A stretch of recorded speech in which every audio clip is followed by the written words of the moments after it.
Hello दोस्तों, मैं बवर सिंह और आप सभी का मेरे सुरतंग चैनल पर स्वागत है। दोस्तों, किसी ने खूब कहा है कि आया है सो जाएगा राजा रंग फकीर। जी हाँ दोस्तों, जो इस दुनिया में आया उसको एक दिन निश्चित तौर पे जाना है, लेकिन किसी किसी का जाना समय से पूर्व हमें बहुत आकर्षता है, और वो यदि बड़ा कलाकार हो तो निश्चित तौर पे हमें लगता है कि इनको दुनिया में और समय तक भगवान रखता तो शायद उनकी कला से हम रूबरू होते, उनकी कला से हम लाभान्वित होते। जैसे मोहम्मद रफ़ी, जैसे किशोर कुमार, जैसे मुकेश, ऐसे ख्याति प्राप्त कलाकार। तो दोस्तों, ऐसे अनेक कलाकार हैं जो समय से पहले चले गए। ऐसे हमारे राजस्थान के एक लोक कलाकार जिन्होंने एक वक्त में राजस्थान में धूम मचा रखी थी, आज वो इस दुनिया में तो नहीं है, लेकिन उनकी वार्ताएं, उनके गीत, उनके भजन घर घर में सुने जाते हैं, ऑडियो और वीडियो के रूप में देखते हैं, तो ऐसा लग रहा है जैसे आज भी हमारे सामने वो बैठ करके प्रोग्राम दे रहे हैं। लेकिन हकीकत ये है दोस्तों कि अब वो इस दुनिया में नहीं है। जी हाँ दोस्तों, आज मैं आपको जिक्र करने जा रहा हूँ रामनिवास जी राव का। ये किसी परिचय के मोहताज नहीं है, फिर भी मैंने इनसे संबंधित 2-3 वीडियो बनाए जिसमें उनकी पूरी जीवनी मैंने बताई, और इस वीडियो के एंड में मैं उसको लगाऊंगा वीडियो को, आप जरूर देखें। तो मैं बहुत विस्तार से नहीं बताऊंगा, जो मुख्य बात बताने जा रहा हूं मैं वही आपको बताऊंगा। दोस्तों, जोधपुर के पास में नागौर रोड पर लवेरा खुद करके एक छोटे से गांव में मांगीलाल जी राव के घर पर रामनिवास राव का जन्म हुआ। ये 5 भाई थे, 5 भाइयों में ये सबसे छोटे थे, 5वें भाई के रूप में उनका जन्म हुआ। चूंकि उनके पिताजी भी डेंगल के अच्छे कवि थे, वार्ताकार थे, गीतकार थे और विद्वान थे, तो निश्चित तौर पे जैसा घर में संस्कार होता है बच्चों पर, उसका प्रभाव तो जरूर पड़ता है। तो दोस्तों, ये भी बचपन से बहुत ही होनहार, प्रतिभाशाली, संगीत के क्षेत्र में रुचि रखने वाले, शानदार हारमोनियम बजाने वाले और मीठा स्वर, ऐसा मधुर स्वर के इनके गाने को सुनो आप तो जैसे समुद्र के अंदर लहरें उठती हो ना, तरंग, इस प्रकार से सुर, तरंग और ताल के साथ में जब गाते थे तो समा बन जाता था चारों, और मंत्रमुग्ध होकर के लोग सुनते थे और एक समा ठहर जाता था, ऐसा लगता था। तो दोस्तों, ऐसे महान कलाकार को हमारे बीच में अब तक रहना चाहिए था, अपने फन के द्वारा और बहुत सारी कला को भी दिखाना था, लेकिन दोस्तों समय से पहले चले गए। ऐसा महान कलाकार 1 सितंबर 2012 को इस दुनिया को छोड़ करके चला गया। तो अंतिम प्रोग्राम जोधपुर के पास में उचाड़ा था, वहां हनुमान बालाजी का मंदिर है, वहां पर एक प्रोग्राम था। उस प्रोग्राम में उन्होंने अंतिम गाना भी यही गाया कि क्या लेके आया बंदा क्या लेके जाएगा। आप सुने। लेके आए क्या लेके जाएगा, क्या के जाएगा, दिन के दिन में होगी कलेला।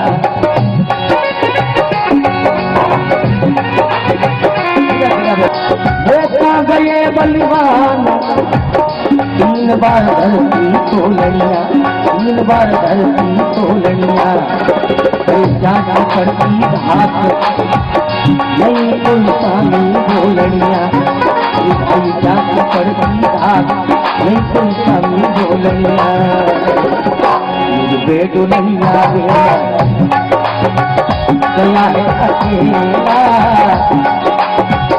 चला है अकेला, हो दिन के दिन में हो दिन का मेला। फिर दोस्तों, इसी प्रोग्राम के समापन के बाद में इनका स्वास्थ्य खराब हो गया। इनको गोयल अस्पताल जोधपुर में भर्ती करवाया गया। जो जाना माना हॉस्पिटल है वहां पर भर्ती करवाया गया। डॉक्टरों ने खूब कोशिश की, लेकिन तदुपरांत भी इनको बचाया नहीं जा सका, और 1 सितंबर 2012 को इनका देहावसान हो गया। लेकिन दोस्तों, जैसे ही उनके स्वास्थ्य ठीक नहीं होने का समाचार मिला तो उनको मिलने के लिए हमारे राजस्थान के वर्तमान में जाने माने भजन गायक प्रकाश जी माली एवं मोइनुद्दीन मंचला, ये दोनों वहां मिलने के लिए, और जगदीश जी साथ में थे, ये तीनों ही मिलने के लिए वहां पर गए और गोयल अस्पताल में गए। तो वहां जाने के बाद में जैसे ये मिले, हालांकि पहले तो डॉक्टरों ने मना कर दिया कि आईसीयू में भर्ती है, वह जाने नहीं देंगे, लेकिन जब प्रकाश जी ने परिचय देकर गया, डॉक्टर भी जानते हैं ऐसे ख्याति नाम कलाकार, तो उन्होंने कहा कि हमको एक बार मिलना है, जाने दीजिए। तब उनको आईसीयू में मिलने की अनुमति दी, और जैसे ही वो वहां पर गए तो प्रकाश जी खुद स्टेज पर ये बता रहे हैं कि उनको आभास हो गया था कि मैं जिंदा नहीं रहूंगा। तो उन्होंने वहां मिलने गए, तब क्या कहा आप प्रकाश जी के मुखारबिंद से ही सुने, जो उन्होंने एक प्रोग्राम में बताया था। यहाँ से विदा हुए तो अंतिम क्षणों में, जब उनके जीवन की अंतिम सांसें थी, उससे 2-3 घंटे 4 घंटे पहले मैं और मोइनुद्दीन जी भाई साहब, ये हम दोनों का ऐसा सौभाग्य भी समझो या ऐसी परमपिता परमेश्वर की कृपा हो गई कि रात को 10:30 पौने 11 बजे मैं और भाई साहब गोयल हॉस्पिटल पहुंचे थे। डॉक्टर ने मना कर दिया था कि आईसीयू में एंट्री नहीं है, इसलिए आप लोग अंदर नहीं जा सकते। तो उनको समझाया कि हमको जाना आवश्यक है। और अंतिम क्षणों में रामनिवास जी ने हमसे उस समय भी बहुत व्यवस्थित रूप से उनकी बातचीत हुई थी। एक शब्द उन्होंने मुझे कहा था कि सुबह रामनिवास नहीं मिलेगा और तुम इस बात को स्वीकार करो। तो मैंने और भाई साहब ने कहा कि ऐसा नहीं बोलते बाप जी, ऐसा थोड़ी होता है। जगदीश जी वहीं थे। तो कि तुम मानो इस बात को, मैं बहुत ही सही कह रहा हूं। तो मैंने कहा बाबू जी ऐसा क्यों है? बोले कि मेरे पेट में, उन्होंने ऐसा ही जो शब्द उपयोग में किए वो मैं आपको बता रहा हूं कि हमारे पेट में होली उठ रही है और तुम मानो या नहीं मानो सुबह रामनिवास नहीं रहेगा। तो हमने समझाया बाप जी उनको बहुत ऐसा,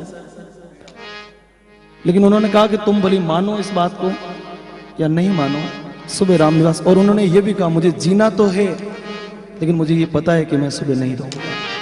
ये शायद हमारे जीवन का बहुत बड़ा सौभाग्य रहा होगा कि इतने सारे कलाकारों में, पूरे राजस्थान भर के सभी कलाकारों में से 3 लोगों को ये मौका रहा। इसमें मोइनुद्दीन जी सामने बैठे हैं, जगदीश जी वहां हैं, मैं यहाँ हूं। तो दोस्तों सुना आपने प्रकाश जी जो बता रहे हैं, और मोइनुद्दीन जी दोनों वहां गए। दोस्तों रामनिवास जी राव का एक जमाने के अंदर इतना संगीत के क्षेत्र में आभा मंडल फैला हुआ था कि चारों ओर जब भी कभी कोई कहीं टैप सुनते थे तो लगभग उनकी कथा और गीत सुनते थे। तो दोस्तों खूब सारे इनके ऑडियो बजते थे, खूब सारे वीडियो बजे बाद में, और इतने लोकप्रिय हो गए। और मैं आपको बताऊं कि बाद के छुटपुट क्षेत्रों में जो कथाकार हुए हैं, कथाकारों ने इनकी कथाएं सुन सुन करके याद की। और ये कोई बुरी चीज भी नहीं है, किसी के पास में कोई हुनर है तो वो सीखना चाहिए, या तो वो स्वयं सिखाए, गुरु बना करके उससे सीखें, अथवा और रूप में सीखें। तो उनके द्वारा गाए गए गीतों को, उनके द्वारा गाए गए भजनों को, कथाओं को, विशेषकर कथा के क्षेत्र में इनकी महारत थी। ये उन्होंने स्वयं ने यहाँ पर दूसरे लोगों ने उनसे सीखी है।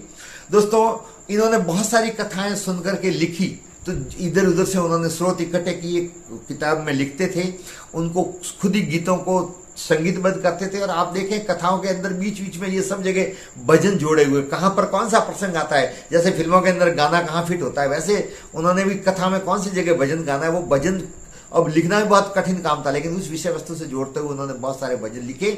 अर्थात यूं कहूं कि ये कथाकार थे, कथाकार के साथ में गायक भी थे और रचनाकार भी थे।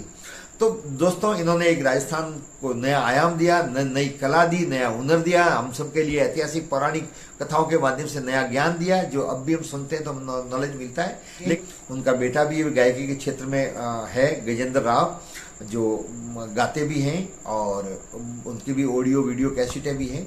तो दोस्तों ये था रामनिवास जी राव के बारे में। वीडियो आपको कैसा लगा? वीडियो को लाइक करें, शेयर करें, कमेंट्स करो। यदि अब तक आपने चैनल को सब्सक्राइब नहीं किया है तो चैनल को सब्सक्राइब जरूर करें। आप सबका बहुत बहुत धन्यवाद। अगले वीडियो में फिर मिलेंगे, तब तक जय हिंद।